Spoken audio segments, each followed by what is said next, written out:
This is the Storyworks Roundtable, where we have conversations about craft. Because becoming a successful author begins with writing a great story.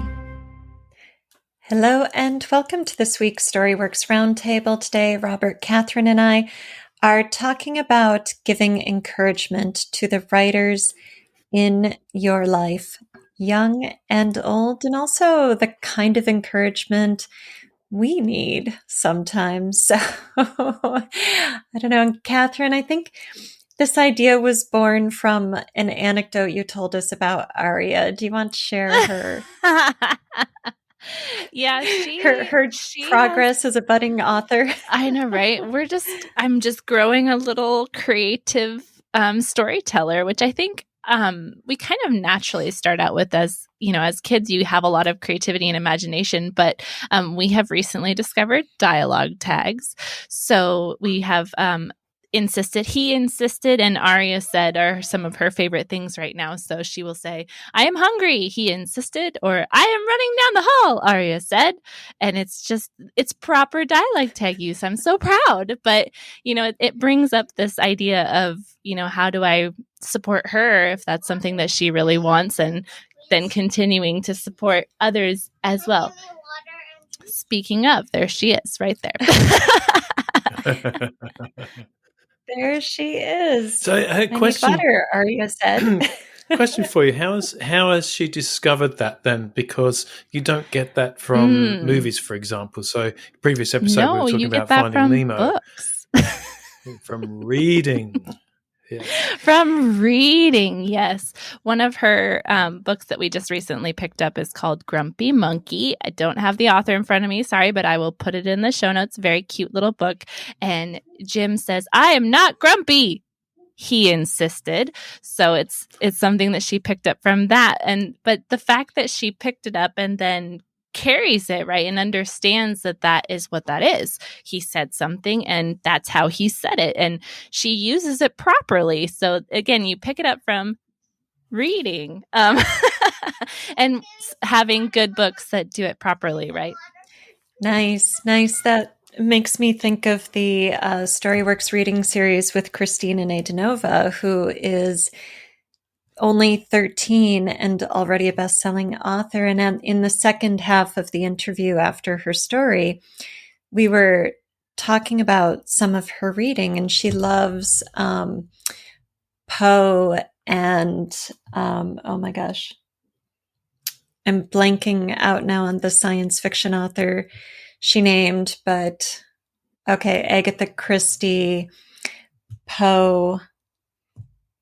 Come on, guys, help me out with that science fiction author. Heinlein, Asimov, Arthur C. Clarke. Asimov, yes, Asimov. Thank you. I knew you had it in there in that mental database. And who else did she name? It was just, and her vocabulary is astounding. And I was thinking, clearly reading the classics is having an effect on her, on the way she speaks and the way she structures sentences and the way she uses language, not only in her writing, but also in her speech.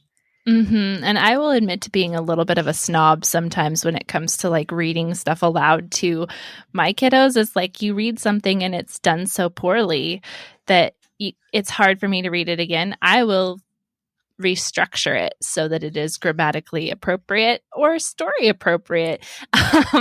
And so she may get to the age where she can read some of these books and go, "That's not how I remember it." Well, that's because mom fixed it. But having that basis in really good fiction and good literature, not just fiction, but I think it's so important for kids to read widely and a lot. And I was blessed with that as a kid. My mom handed me a library card and said, "Whatever you want to check out, you can check out."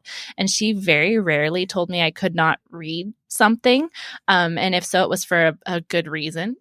I was not mature enough for specific thematic things, but otherwise she just let me play. Right. So I read a lot and I read widely. And I think that's the reason that I am where I am today, And I think we all probably have a very similar story in that way. Mm-hmm. Yeah. Do all writers get their start as readers? I mean, there are writers who say they're you hear sometimes that there are readers who write and there are writers who read, but do we all have that childhood experience of being avid readers first? I would have thought that's in the majority. I would have thought so. Yeah. And even if not, it would be coming from a desire to write a story that they haven't been able to experience yet. So they may not be widely read, but there's something, that they there's a particular story that they just feel that hasn't passed their eyes yet. Not necessarily that it's unique, but and I know that I know we're just talking about young ones at the moment, rather than sort of the wider topic of supporting authors. So I absolutely agree. I think reading is key. And even then before that, what Kathryn's obviously doing is reading aloud and making distinct choices about that. We were very, very specific. I mean, my daughter is 18 now, but and actually she's one of her side gigs is writing book descriptions, so she's pretty good. And we never ever dumbed down any language. We just spoke to her in adult words. We didn't use stupid baby words. We refused. Actually, we hate them. And I mean, we all think our kids are geniuses, obviously, but she, when she first started to speak, she had the usual things that were hard to translate. What do you mean by that? Ka, ke, kwa, all the sort of monosyllabic stuff. And then she managed to get a few words out here and there, and then she surprised us with Stegosaurus. When we held up this little plastic dinosaur, Stegosaurus. What? You got a 4-syllable word? Holy moly! Okay. So I think we underestimate dramatically what can be explored by those beautiful, curious brains and minds. So I do certainly believe from an early age, exposure to a range of story and words and your own curiosity about those things can't be anything other than a role model. So clearly there's something that comes from the parenting and the guardians and the people around, for sure. And if you extrapolate that into adulthood, well, then we ought to be, encouraging other authors to read. It's the Stephen King. It's very harsh, but the Stephen King thing of if you haven't got time to read, then you haven't got time to write. And I know it's not true of everybody. Clearly, there are some really good authors who gain their reading experience by writing. Right. So because they're prolific and they just, it's all they do. So effectively they're just reading, but they're reading their own work. I do think in order to do that well, you have to first be widely read. So I definitely would have a belief system that says, I think we need to encourage people to read widely. And if you can do it from an early age, it's great. And I've seen it very recently at a Facebook forum where an author was asking a question, and several of the responders came in and said, look, you should just go out and read the top 20 books in that genre. It's the best thing you can do, is to just, immerse yourself in it and understand how those stories tick. Like I was saying on the other episode, I read all these Spencer novels, and I'm pretty sure now I could put together an outline for a detective story. It wouldn't be as good as a Robert P. Parker story, but now I've got a really good understanding. And obviously we study craft in the podcast. I study craft outside the podcast. So I'm starting to understand what makes them tick. But could I have done that before reading 26 of those? No, not as easily. But now I think, I quite fancy doing that. So I think there's some experience level in there. Anyway, right. I've rattled on. So yeah, no, as you were talking, I was thinking that one of the ways we can support ourselves and support our writing friends and maybe ask our families, the people we share our homes with, to support us is to make the time and the space for reading. And maybe that means you join a book club. So if you aren't always choosing the titles, then you're getting exposed to things you wouldn't normally read. And you have the opportunity to talk about them. I remember when Carly was on the show, she talked about being in a book club where they didn't all read the same book, but they came together and they said, here's what I just read. Here's why I loved it. Here's why I'm recommending it to you. Yes. And so she was learning about readers' preferences and elements of story that stood out to these people in her book group without necessarily having to read all these titles herself. And then instead of 12 people reading one title, you had 12 titles coming to each meeting, which I thought was so interesting. And that would be a great way to support our writing, you know, and have others support us as well, even if they don't know they're doing it, if they're just book club members. Yeah. I think that talking about what you're reading, talking with, you know, and like if you're supporting a young creative, young writer, it's talking about what they're reading or talking, you know, giving them the language that we, you know, if you've studied craft, you kind of start to know, right? But the more you identify it and the more you talk about it, the more you see it. And I think that's so important. And I even will do this with, you know, my husband doesn't write, but he enjoys story, right? Yeah. So it's like, I'll say something like, oh man, if this had just happened like this, or if this had happened like that, or did you see how they did that? And that enriches my own writing, you know, even without having to do anything other than just listen, right? Or talk about what you're seeing. So, yeah. Yeah. Yeah. And one of my favorite things to do in those conversations is to be a sounding board for each other. So you say, oh, it would have been great if this had happened this way. And then the other person says, oh, and what if this? And then you can kind of springboard off of each other's ideas. And it becomes so much more than the text you're discussing. You know, it becomes creative play in its own right, which then could fuel the ideas you're percolating for your writing without falling into any sort of copying or infringement issues. But it's just inspiration and play. And that's such a great way to have people support us or for us to support each other that doesn't involve anything beyond a conversation, you know? Yeah. Also, you'd have to argue that in today's age of connectedness, we're better positioned than ever to support each other. I mean, the old image of the lonely, drunken writer holed up in the attic probably doesn't apply as much because, you know, we can, you know, if we're feeling on edge or, you know, we don't have to dull it with alcohol. We can just get straight on a Facebook forum and tear shreds out of other people. So, you know, I think, but what I mean is that there's potential for us to be, just as we are in the podcast, you know, it's a potential for us to support each other simply by the fact that we can connect in community, and we can connect in community where we have both like-minded and we have oppositional or adversarial, not necessarily in a painful way, but adversarial in a good way, where, you know, people could argue for and against a particular book or story idea. You know, I think those are not to be underrated, the positive, supportive communities anyway. Not just critique groups, but, you know, as you say, Alida, I mean, you can, if you can't find people locally to have a book club, then, well, you know, the internet. Yeah. Yeah. How do you guys get support at home? Or how do you give support to your writer friends? I'll let you take either question.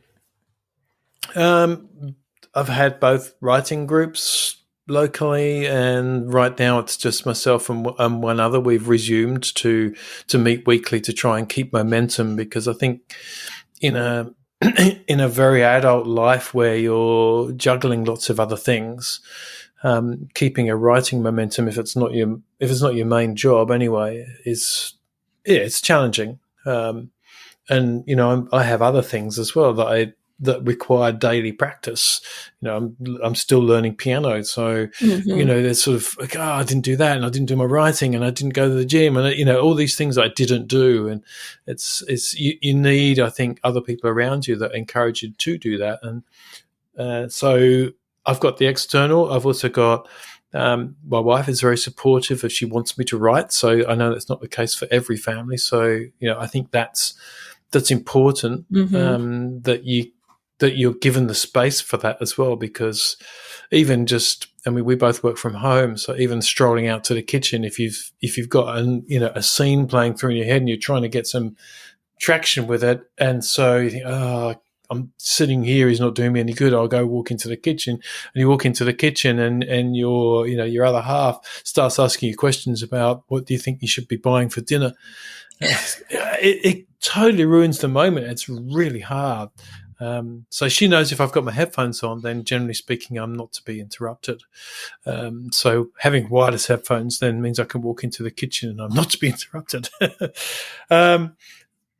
So that's one thing, I think. I was thinking you could just put them on with nothing playing. On, that's true, yeah. And then making your own space as well, So if you have to, you go to a cafe or you do something. I guess that's different to support, but getting permission.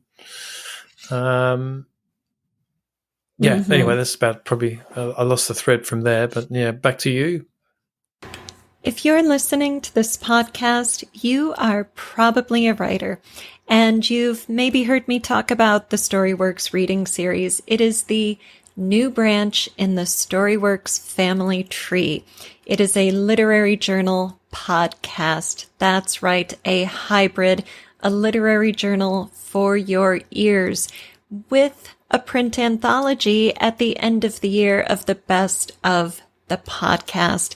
I am open for submissions, and I want to see your best prose right now. I am taking both fiction and creative nonfiction. You can read the guidelines and submit your work at storyworkspodcast.com/submit.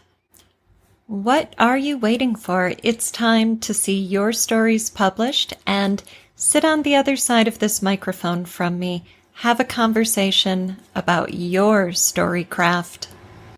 Yeah, gosh, it's interesting when you live alone and then you don't have either the complications or the encouragement of a partner, of sharing a living space. And it's still not simple. You would think it would be so simple, and it still isn't. But I think this is a way to feel supported. Like my work is giving support to writers as an editor and a coach. And so for me to feel supported, I think it comes from these conversations. And I think it comes from, reading, going back to the reading thing and discovering inspiration, seeing what else is being put on the page, what I love. Having some good friends who are writers, because they get it. They get the journey. They get the ups and downs, and they get the ins and outs of the writing life. Mm-hmm. Definitely. Yeah, but I think, I've lived plenty of times in my life I've lived completely by myself, and I found that procrastination was my number one enemy. I found it very hard to stay motivated and stay focused, and often I had to hit a bottom moment in order to then turn things around. I think hopefully I've escaped that sort of drama hook that I may have used to have had as a younger person. But I do think it can be tough, and that's when you most need community. Mm-hmm. As a writer, anyway, for sure. Yeah. Yeah, definitely. Because you don't go out to work, Kathryn? You don't go out and engage with people either so easily. So right. It's sort of, Mm-hmm. Mm-hmm. Yeah, my biggest thing is when I have the time, how do I want to spend the time right now? And so to encourage me as a writer, I need very positive, big feedback right now. And that's not always the case. Sometimes you can be your own encouragement. This is just something I love so much and I just need this, right? But my exhausted brain sometimes needs more than that right now. So I have my first reader, my friend who I will tell her I'm working on something and she just gets yes, I'm so excited. Like, send it to me. Right.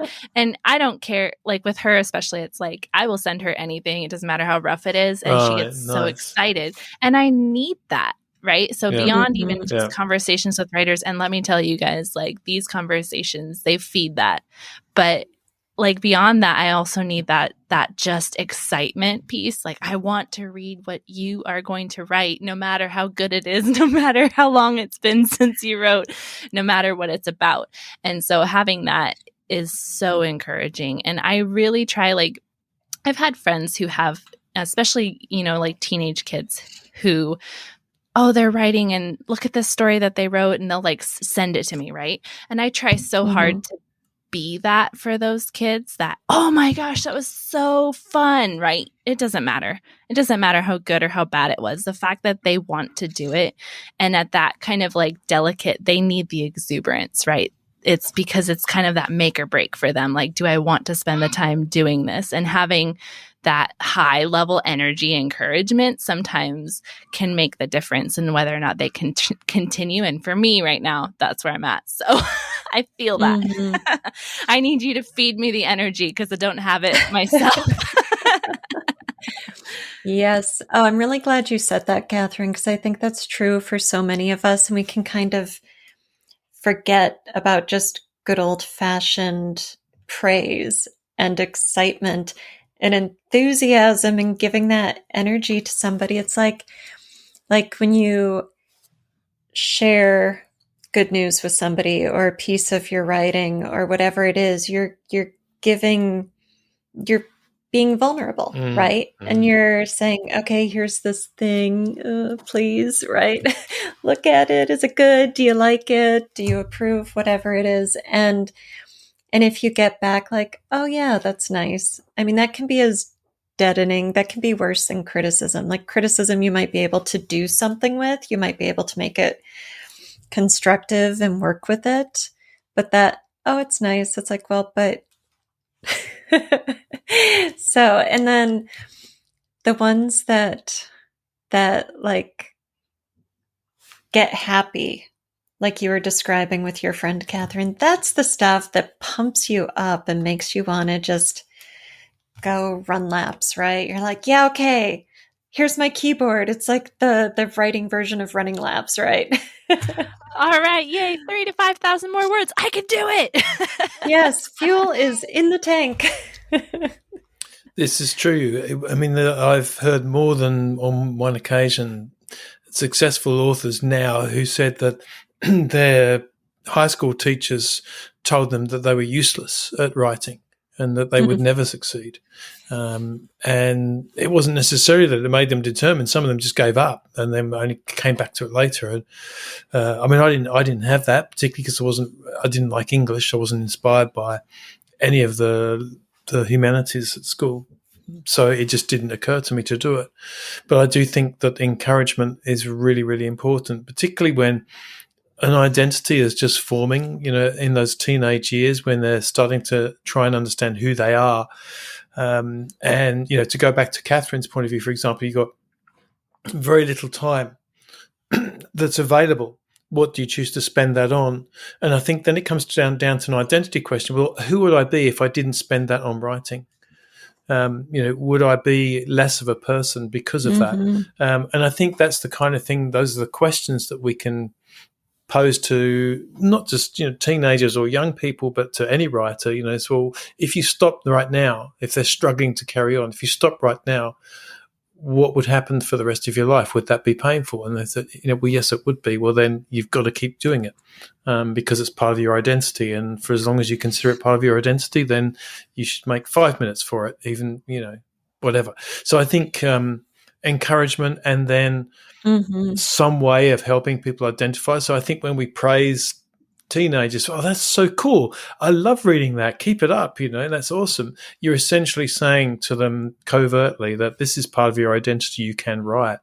And maybe that's just the strengthening that they need at that age.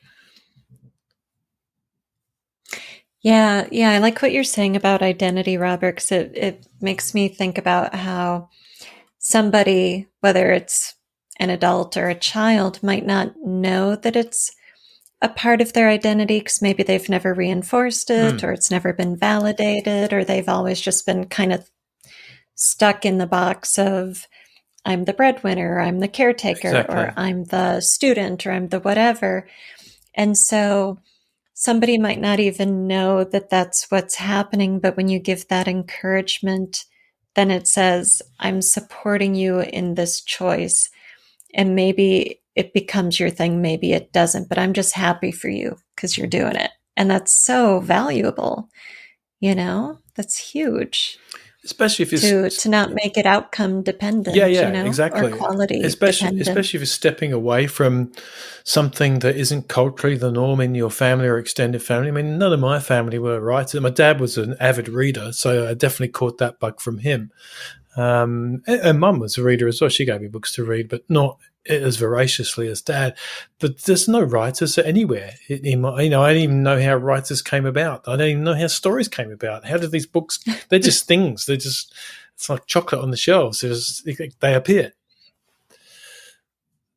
So, Yes. So I think, one of the things that how do you feel drawn to this, even if your parents weren't? Who are you, even if your parents weren't? So I think that there's a huge amount of it that is an identity question. Mm-hmm. Yeah, there certainly is for me, and I like what you were saying about if I don't do this, who am I or who will I be down the road? And it's that, sometimes I think about how I'm spending my time, and it's like, well, if I spend my time, for example, streaming a show versus reading a book, does that make this use of time less valuable? Not me less valuable, but does it make this time spent less valuable? And tomorrow or next week or next year, will I be more of the person I want to be for having read the book or for having streamed the show? And sometimes streaming the show is absolutely a totally great choice and I'm down with it. But, often if I'm honest with myself, no, that's like putting my brain on coast. Sometimes I need that, but no, I would rather, encourage myself or be encouraged by the people I live with to maybe be antisocial and not sit on the couch with them, but to go to a different room and read a book or something because that's feeding a different part of me or whatever the situation is.